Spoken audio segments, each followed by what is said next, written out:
6 bad habits in old age that make people uncomfortable but no one tells you. Old wisdom. 1. Frequently complaining constantly. Complaining is a natural thing. Especially in old age when the body starts to weaken, illnesses come and go. And life is no longer as active as before, however. When complaints become a constant habit, people around can feel emotionally exhausted. Every meeting that is colored by complaints makes the atmosphere heavy. And slowly people start to distance themselves, not because they don't care, but because they feel drained of energy. Older people often feel that their complaints are not heard, so they keep repeating them in the hope that someone will care. Unfortunately, the more often they complain, the duller the empathy of others. This is not because they are evil, but because humans have a limit to absorbing emotional burdens from others, especially if not accompanied by positive things in daily communication. What needs to be realized is that pain, loneliness, and decreased quality of life in old age are real. But that is not a reason to make complaints the main language in socializing. In fact, when parents are able to share stories in a lighter way, full of gratitude and occasionally humor, it becomes a strength that makes others comfortable being around them. Reducing complaints does not mean suppressing pain, but rather learning to choose when and to whom we tell stories, and balancing it with constructive things. This attitude will not only keep social relationships warm, but also provide peace and a better spirit of life in old age. 2. Repeating the same story over and over again often. Parents unknowingly retell the same old stories, whether it's about their youth, past jobs, or family experiences.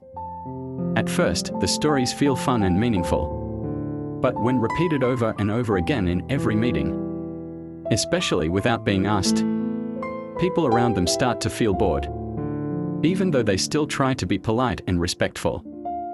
This habit is actually not intentional, but often arises due to age. Short-term memory weakens, while past memories feel clearer and more comfortable to tell. Stories from the past become a kind of safe place for the elderly, especially when they feel lonely or don't get enough attention. They want to be remembered, want to feel important, want to be heard. Unfortunately, young people who listen sometimes feel that it is no longer relevant to their lives. The problem arises when the story is not only repeated, but also forced to be heard without considering the situation. For example, when the family is eating or talking about something else, then suddenly interrupted with an old story that has been heard many times. This makes the atmosphere stiff, and can make children or grandchildren choose to distance themselves subtly. The solution is not to forbid stories, but to encourage two-way communication. If parents can start asking back, "How are you doing at work?" or "What are you into right now?" their stories will feel more integrated into the conversation. That way, old stories will still be appreciated, not just heard out of necessity. 3. Belittling the thoughts or lifestyles of the younger generation. One habit that is often not realized in old age is belittling the way of thinking, life choices, or lifestyles of the younger generation. Statements such as "these days are strange," "her," or "in the past there was nothing like that" sound trivial, but they can make children and grandchildren feel judged. When every choice is considered wrong just because it is different from the past, relationships become strained. Indeed, changes in the era are often confusing for those who grew up in a very different era. But the way young people dress, work, or even communicate today is not a sign of moral decline. They are simply adapting to a world that is constantly moving.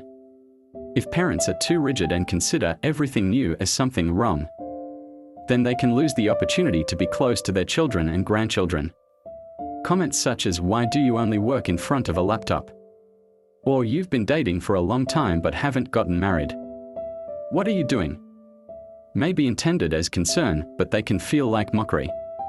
As a result, the younger generation becomes reluctant to speak openly, for fear of being judged.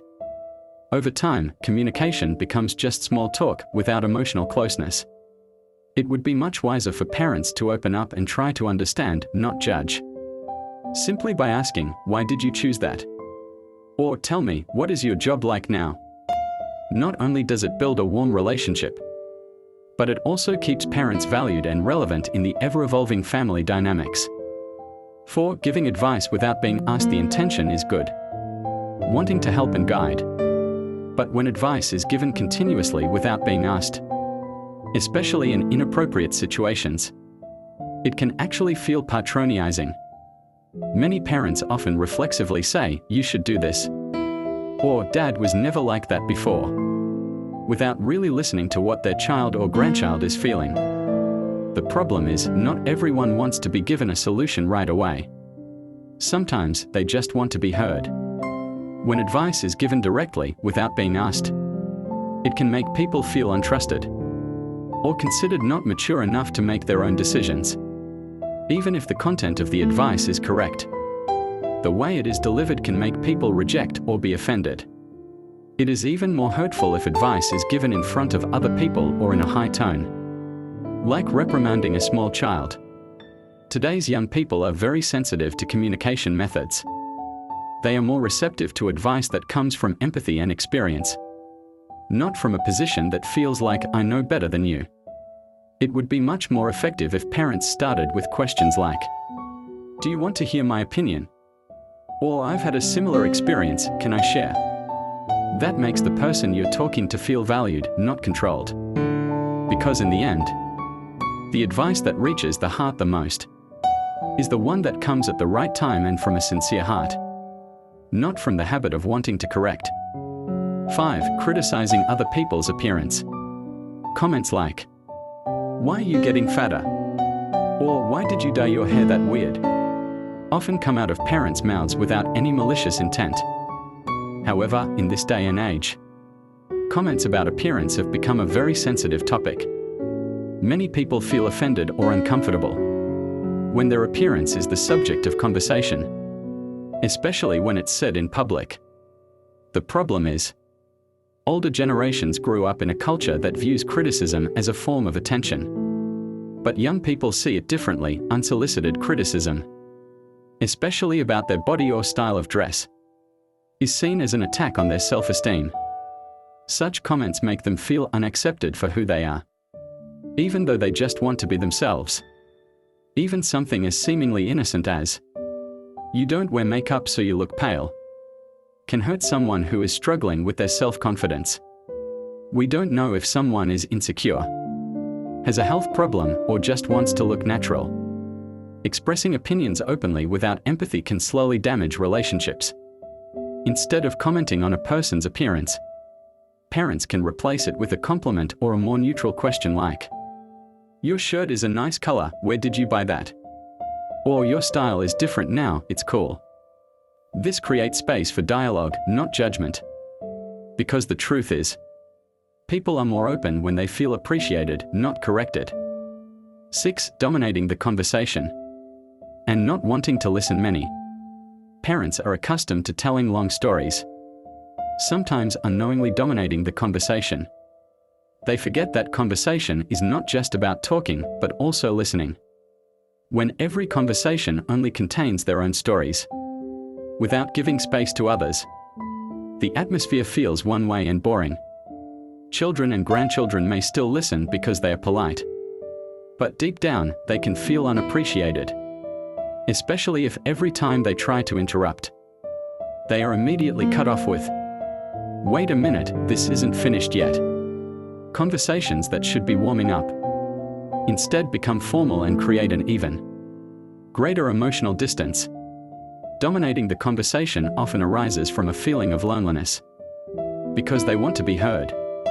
But precisely by giving space to others to tell their stories, parents can get more sincere attention. People who feel heard will be happier to listen back. It's simple, take turns. Try asking first, "How was your day?" Or, "What have you been thinking about lately?"